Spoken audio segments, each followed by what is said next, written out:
என்னம்மா பண்ற? கையை எடு, இதெல்லாம் ஏன் தொடுற? அறிவே இல்லையா? போய் தள்ளி உட்காரு. அரிசி வச்சிருக்கேன், தலையில தேய்ச்சி குளிச்சுக்கோமா.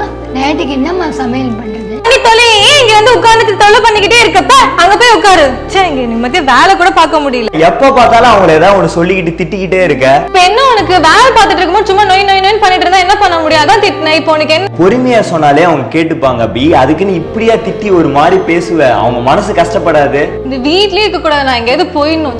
கிளம்பி எங்கேயாவது போயிடலாம் அப்படின்னு நினைக்கிறேன். அவங்க அப்படி நினைச்சிருந்தாங்கன்னா நம்மளெல்லாம் விட்டு எங்கேயோ போயிருக்கணும். அவங்க உலகெல்லாம் ரொம்ப பெருசு இல்ல அபி, சின்னது. இந்த 4 சவுறு தான் அவங்க உலகமே. அவங்க பொண்ணு, நீனு, நானு, அவங்க பையன், அவங்களுக்கு நடக்கிற பிரச்சனையை எப்படி அவங்க சரி பண்ணுவாங்க அப்படின்னு சொல்லி அவங்க தனியா உட்காந்து யார்கிட்டயும் சொல்லாம அவ்வளவு யோசிப்பாங்க, ஃபீல் பண்ணுவாங்க. இங்க உழைக்காம கூட நிறைய பேர் வாழ்றாங்க. ஆனா இவங்க எல்லாம் வாழாமே உழைச்சவங்க. இவங்கள்ட்ட ஒரு 5 நிமிஷம் உட்காந்து பேசுங்க. பார்த்து பார்த்து வளர்த்தவங்க. ஆனா இப்படி நம்ம எல்லாம் பார்க்காம இருக்கோம் அவங்கள.